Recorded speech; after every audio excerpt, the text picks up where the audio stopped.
Pink Fresh's Min Min in a Game 3 situation to make it here to winners finals against Dexter. And Dexter typically has the edge in this matchup, but we'll have to see what tricks Cree has here.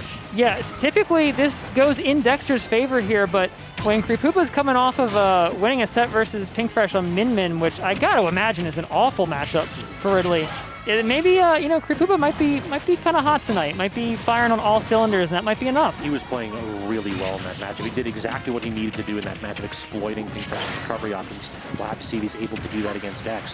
Right now, knocking Dex away with a trade and the tilt, but that's the problem in this matchup, I feel like, is that Ridley commits a lot more than Wolf when he wants to jump. Yes. So Ridley jumps with a neutral air, and then Wolf can typically respond relatively easily. Side B forcing Creepooba into a hit trap situation potentially.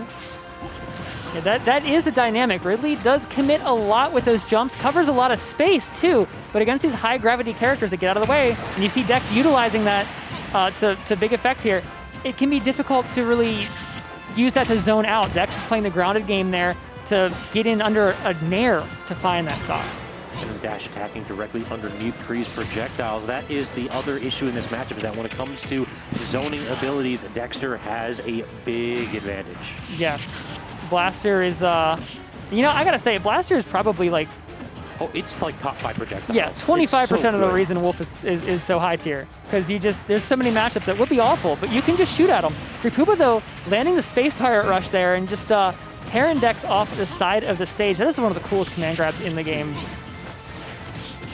Gets the rapid jab there, so Dex forced at edge and just backing off a little bit, trying to bait in the roll, but can't get the neutral air punish. Yeah, and Dex is doing a lot of movement on the ground followed by shielding just to try to bait out an overcommittal rising nair from Creepooba and find something to punish with, and it's seen a lot of success off of it, mixing in the nair proactively there as well to set up that stock. That almost looked true to me because of the big body. I think maybe Creepooba was holding in, but it looked like he was still in tumble. It very well may have been. There's a lot of stuff that isn't true on a lot of characters. It is on Ridley just purely because of how big this character is. Big body light right there. The platform drop back there. I love his platform movement. Creepooba does such a good job. It makes this stage look like a Ridley advantage stage instead of like the neutral starter that we all know and love. Yeah, Creepooba getting a combo opener there, but overcommitting just a little bit, gets nared out of it. But landing these nairs consistently, that up smash does cover that whole platform. If you're up there, you are getting hit by it no matter where you tech. No double jump, goes for the down smash. That would have got it. The dash attack instead does, though. Dexter tried to jump from edge, and Creepooba tossed out a hitbox that I think would have beaten just about any of Dex's aerials, except for maybe side B. Yeah, and excellent timing there too, having the lockdown on that. I thought it had actually two-framed at that point, and I was a little concerned. I was about to be like, you're telling me that Ridley dash attack with his jaws up there, 2 frames the ledge, but no, it was catching the jump that was what did it. And you know, that is a very narrow timing window. You really got to have a lock on that. Yeah, understanding what Dex was trying to do with his edge play could very well be an asset for Creepooba, but now we've got the boss music building up as Dexter takes you to final destination. This is a difficult stage typically, but Creepooba opening up really well. Creepooba actually just throwing the up B there to set up a punish to rack up even more damage. That's 88%, and we're still rolling right now. Dexter just trying to find a way back to the ground here to utilize his grounded tools, and that's a Space Pirate Rush. That might be a dead wolf. Barely, but at 141%, Creepooba was threatening a heck of a 0 to death right there. Yeah, and now Dex with a little more control here, utilizing that grounded movement, and with this ledge, it really, you know, really can really give you problems getting off ledge, but struggles a little bit to get off ledge themselves. Another Space Pirate Rush, though. Creepooba is starting to use that to take advantage of Dexter's grounded movement. The dashbacks that have been giving Creepooba trouble, that seems to be the counterplay there, but it is committal, and I do not doubt that Dexter's going to be punishing that the next couple times it comes out. True, but it is an asset to be able to force your opponent out of shield, too. It feels like Dexter's been getting really comfortable just using shield as a defensive option as soon as, like, neutral air misses from Cree. So if you just try to do, like, rising aerial into an immediate fastball into shield, then, yeah, that's a great way to punish it. Okay, the forward smash almost worked. I think he got the read, but he was just ever so slightly off with the timing. Yeah, that could have been huge. Dexter managing to spot dodge through, catches the jump there with the forward tilt so that we do have even stocks here, but Dex already back out on the ledge.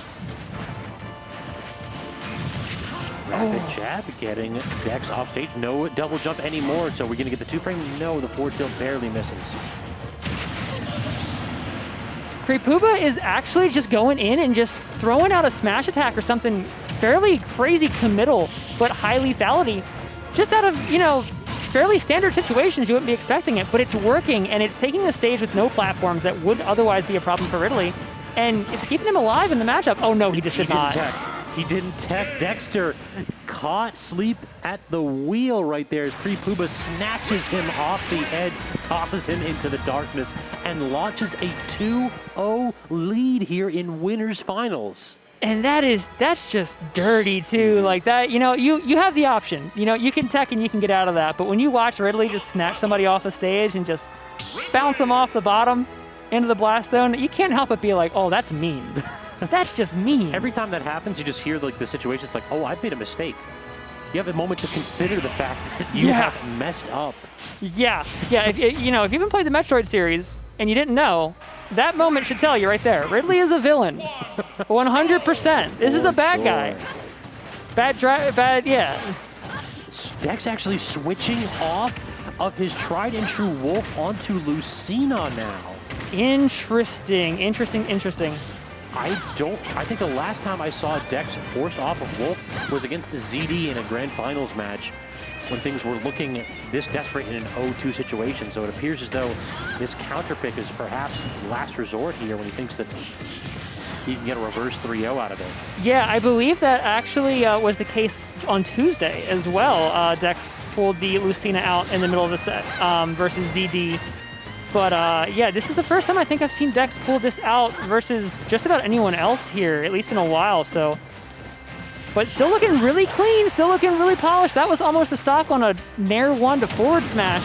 Oh no, that's the problem, is that everybody learns that the first time. It's like, yo, that up B, I can definitely intercept that, right? I've got a sword. I can certainly, oh God, I've messed up.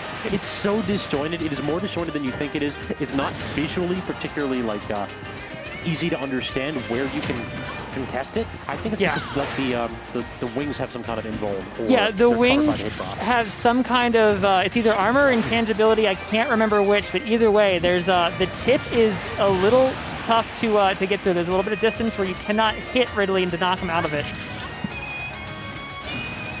Dex firing back though, and not too far behind just yet. Still very much an even game by most respects here, and even landing the grab there to punish the Space Pirate Rush. Oh, wow! Down tilt, up air, catching Dex, trying to jump out of disadvantage. That is kind of a Lucina special. This character does not land particularly well. You usually try to just use the mobility to get the heck out of dodge. Not working out though. Yeah, and Creepooba just really staying just outside of sword range a lot of these times, somehow, with a character that big, and continuing even just the rapid jabs on shield to just put more pressure on. No double jump. Okay, I respect that so much. He was trying to end the set with an exclamation point and get his Twitch clip too. Yeah, hey, you know, you got some stocks to burn. Why not try to put a little spice on it? Back throw, forcing an edge trap. No, Dex just aggressive at getting that landing. And Dex's movement has actually been pretty good in this matchup so far, but maybe hesitating a little bit too much on some of these approaches. No hesitation there, though. That back air nearly killing. Dex has the ledge. Looking for something to set up this kill. First option there, the dash tap to get out of the corner. Tries it again, though.